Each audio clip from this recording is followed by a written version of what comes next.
some tragic news out of Sumner County. Yeah, we've learned that Sheriff Sonny Weatherford died suddenly while out of town at a convention. According to the city permits filed by the company, TikTok wants to fill 2 full floors of the new Moore building on 19th Avenue South. Thousands of people are going to be hitting the waterways here in Tennessee. I hope you come out to the Cherry Blossom Festival this weekend. I'll see you tonight at 5. A Storm 5 alert has just gone into effect with 2 rounds of severe weather headed our way. The first is moving into the area overnight. Maybe it's time to, I don't know, pick up a new sport. Could we do it? I'm afraid I did the Kendall. Yay! That's exactly what one group of Metro kids is doing, and they're getting help from some experts out on the court. Chris Davis explains next. That requires a fist bump. We did well. Yeah. I got the energy team behind me. They are bringing the energy. So as soon as you walk through the doors here at the factory, they got swag like these awesome sunglasses. They got a free photo booth with props like this awesome hockey stick that I'm carrying. So photojournalist Jim and I are going to come take our picture.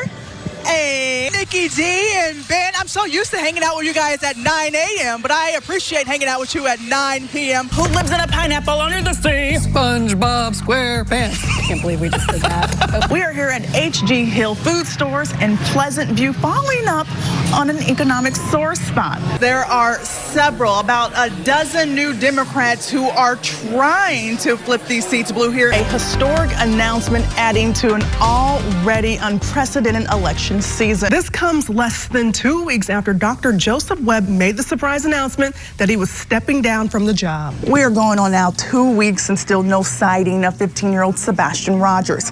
His mother reported him missing around 8 a.m. Monday, February 26. Right now, it's eating me up on the inside, and I can't close my eyes without seeing him laying on the floor. Candace Huff never thought her senior year in high school would involve a deadly school shooting. Saw him on the ground. I was in the line stuck with my friend. I was basically stuck in the school for a while, and before they let us leave, and we left and we didn't turn back. Candace was one of thousands of students inside Antioch High School Wednesday morning when gunfire erupted in the cafeteria. The shooter, a 17-year-old boy, started shooting, killing a 16-year-old girl, injuring another. It was insane. It was crazy. I'm lost for words. Candace says she was just feet away from the shooter. I didn't know if we were next or I don't know. I just didn't know, and I was freaking out, hyperventilating, everything, and I felt stressed, overwhelmed. I felt like my whole world was crumbling apart in my hands, and I didn't have my phone, so I couldn't call my mom. And so I was really just there.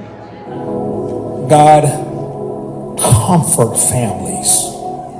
Candace is one of many seeking healing during this tragic time. She, along with her mother, packed inside the Hamilton Church and United Family Fellowship Sanctuary to find hope through this pain.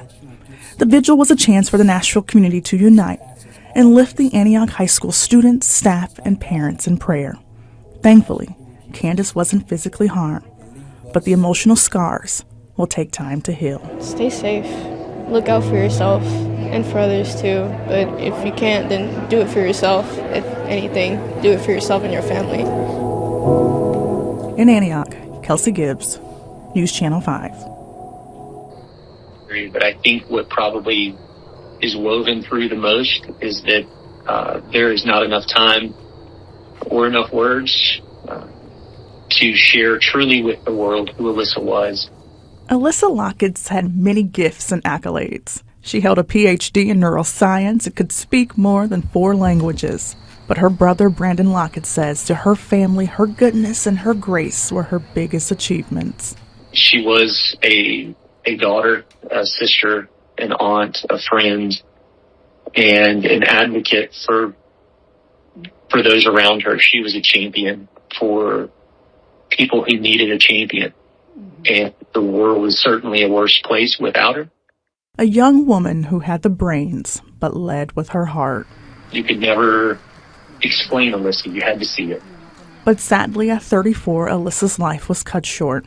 A place that should have brought her peace, brought her pain when Metro Police say she was attacked, shot, and killed on the Mill Creek Greenway on October 14th. Brandon says the family is grateful for those by her side in her last moments of need. Even as she lay there, there were people that cared enough to stop and pray with her, to allow her to be rolled over and see the sky, to feel the grass, touch the leaves. But Brandon doesn't want to focus on how his sister died. He wants for us to remember how Alyssa lived. Our debt to Alyssa is to share her legacy and to encourage the community to be as she was, to be a champion for those around them, to care for each other as a community, to look out for one another as a community. And we've seen the community come together for Alyssa, finishing the run she was not able to finish.